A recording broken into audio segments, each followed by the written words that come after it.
بسم اللہ الرحمن الرحیم۔ السلام علیکم ورحمۃ اللہ وبرکاتہ۔ میرے ایک بھائی نے سوال پوچھا، وہ کہتے ہیں کہ اگر کسی بندے کی فرضوں سے پہلے والی سنتیں وہ رہ جاتی ہیں، کسی وجہ سے لیٹ وہ آتا ہے اس وجہ سے، یا جماعت کھڑی ہے اس وجہ سے رہ جاتی ہیں، تو اب وہ فرضوں کے بعد ان سنتوں کو کس وقت پڑھے گا؟ اس کا جو صحیح طریقہ ہے وہ ہمیں بتا دیں کہ فجر کی جو ہم نماز پڑھتے ہیں اس سے پہلے 2 سنتیں، ظہر سے پہلے 4 سنتیں جو ہیں اس کی رہ جاتی ہیں، یا عصر سے پہلے 4 سنتیں ہیں، عشاء کی نماز سے پہلے 4 سنتیں ہیں، تو یہ رہ جائیں تو اب ان کو ہم کس وقت پڑھیں گے؟ جی بہت ہی اچھا ایک بھائی نے سوال پوچھا ہے۔ اس بات کو اپنے ذہن کے اندر رکھیں کہ اگر کسی بندے کی فجر کی سنتیں رہ جاتی ہیں، وہ بندہ مسجد میں آتا ہے، اس وقت جماعت کھڑی ہے، اور جماعت کے وقت وہ آتا ہے، تو اب اس کے لیے جو علماء نے مسئلہ لکھا ہے وہ یہ ہے کہ وہ اس بات کو دیکھے، اس پہ غور و فکر کرے کہ امام صاحب کون سی رکعت کے اندر ہیں، اور پھر یہ دیکھے کہ میں اگر سنتیں پڑھتا ہوں، پڑھنے کے بعد میں جماعت کے ساتھ مل سکتا ہوں کہ نہیں۔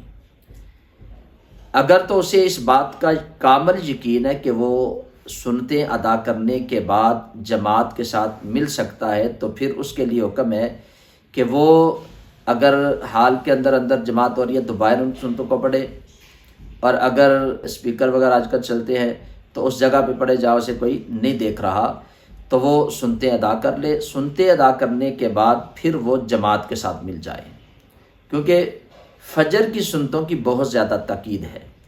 ہاں اگر اسے اس بات کا یقین ہی نہیں کہ وہ سنتے پڑھے گا تو جماعت کے ساتھ ملے گا، اسے پتہ ہے کہ سنتے پڑھتا ہوں جماعت نکل جاتی ہے، تو اس صورت میں فقہاء نے لکھا ہے کہ وہ پہلے جماعت کے ساتھ وہ شامل ہو جائے، جماعت کے ساتھ نماز پڑھے۔ اب نماز پڑھنے کے بعد سورج کے طلوع ہونے کا انتظار کرے۔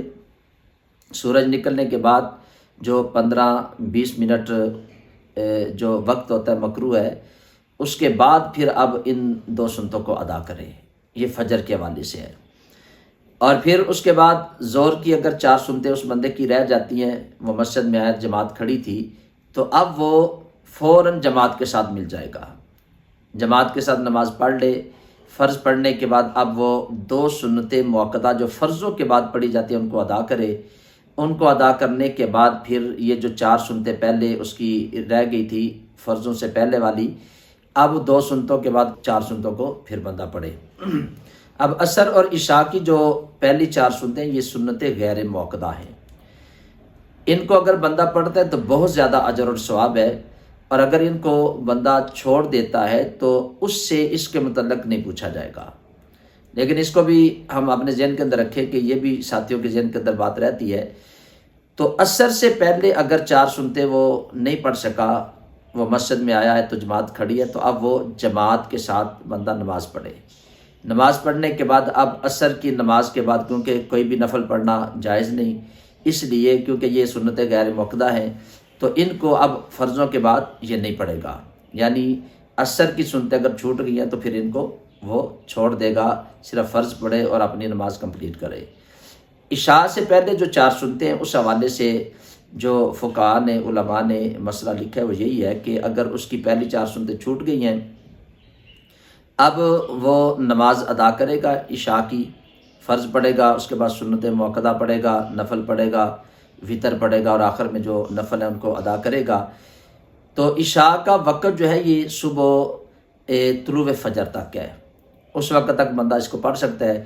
لیکن اس مسئلے کو اپنے ذہن کے اندر رکھے کہ علماء نے لکھا ہے کہ اگر عشاء سے پہلے والی اس کی 4 سنتیں رہ گئی تھی، اب وہ عشاء کے بعد اگر 4 رکعتیں پڑھتا ہے تو یہ اس کے جدید نفل ہو جائیں گے، کیونکہ جو پہلی سنتیں رہ گئی ہیں تو وہ اس کی سنتیں چھوٹ گئی ہیں، سنتیں غیر مؤکدہ ہے، تو اب وہ جو 4 رکعتیں پڑھے گا تو وہ اس کے جدید نفل ہے۔ اگر وہ پڑھتا ہے تو اس کو ثواب ملے گا، اگر وہ ان کو نہیں پڑھتا تو اس سے اس کے متعلق پوچھا نہیں جائے گا۔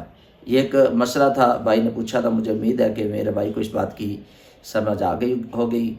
اس ویڈیو کو آگے بھی ضرور شیئر کریں۔ اگر کوئی بندہ بھی آپ کے توسل سے اس کو دیکھتا ہے، اس کا یہ مسئلہ حل ہوتا ہے، تو انشاءاللہ یہ آپ کو بھی اللہ رب العزت کی بارگاہ سے اجر و ثواب ملے گا۔ جو اس چینل پہ نئے ہیں، میں ان سے بھی گزارش کروں گا کہ اس چینل کو سبسکرائب کریں، بیل آئیکن کے بٹن کو بھی ضرور دبا دیں۔ اللہ تعالیٰ ہم سب کا حامی ناصر ہو۔ السلام علیکم ورحمۃ اللہ وبرکاتہ۔